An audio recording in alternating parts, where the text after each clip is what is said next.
पिछले चैप्टर में हमने पढ़ा था इशू ऑफ डिबेंचर्स, यानी ऋण पत्रों के निर्गमन के संबंध में किस तरह से प्रविष्टियाँ की जाती हैं और क्या प्रक्रिया उसके खाते करने की जाती है।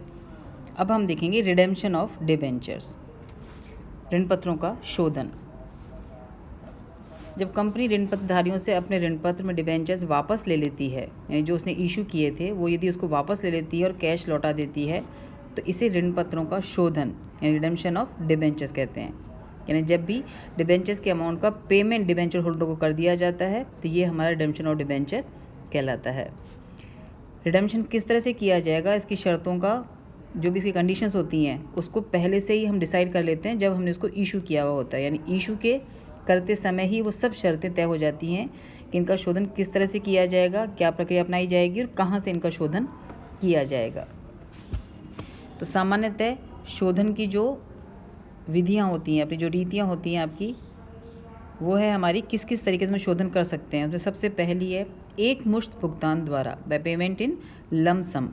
जब इकट्ठी राशि को एक साथ लौटा दिया जाता है, लौटा के हम शोधन करते हैं, तो ये हमारा एक मुश्त भुगतान द्वारा शोधन कहलाता है।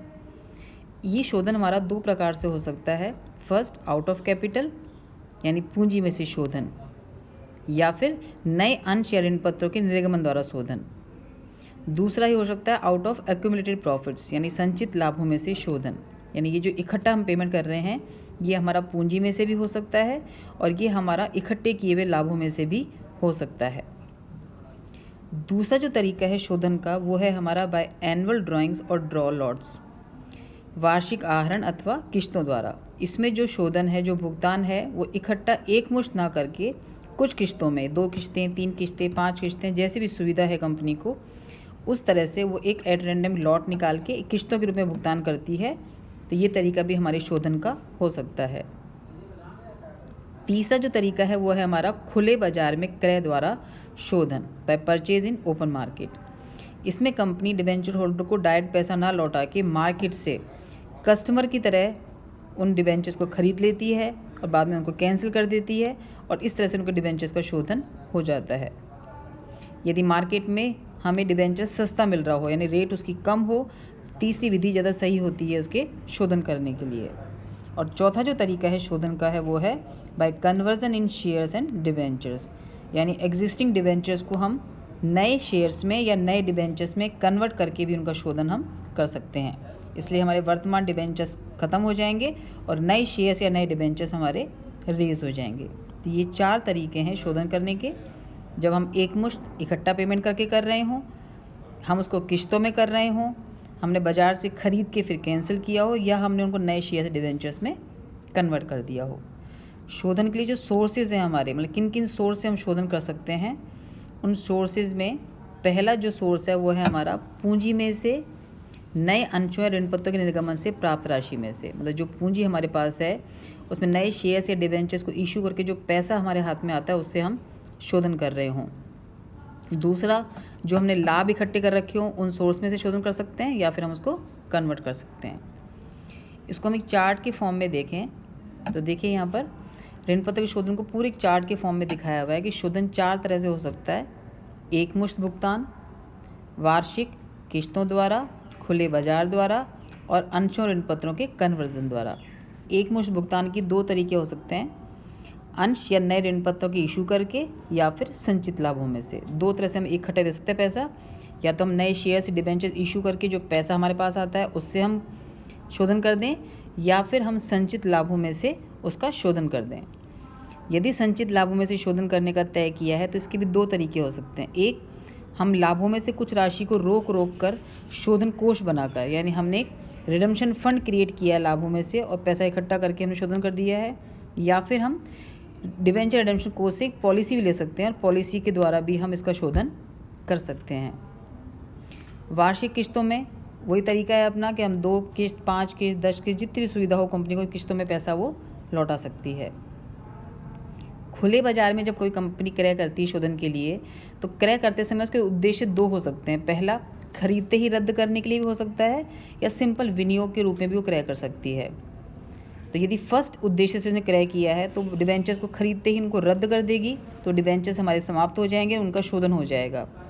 पर यदि कंपनी विनियोग के रूप में क्रय कर रही है ना, उसको लगता है कि रेट बढ़ जाएगी, कंपनी को फ़ायदा हो सकता है, तो विनियोग के रूप में क्रय करने पर कंपनी भविष्य में 2 डिसीजन ले सकती है। या तो उन्हें पुनः विक्रय कर सकती है मार्केट में यदि उसे फ़ायदा हो रहा है तो, और यदि उसे ज़्यादा फ़ायदा नहीं है तो उसको रद्द करके भी उसका शोधन कर सकती है। यानी 2 ऑप्शंस होते हैं विनियोग में, वो चाहे तो वापस बेच सकती है, चाहे तो उनको रद्द कर सकती है। और चौथा जो तरीका है हमारा वो कन्वर्जन ऑफ, मतलब इक्विटी शेयर्स में या डिबेंचर्स में इसको कन्वर्ट करके भी हम शोधन कर सकते हैं।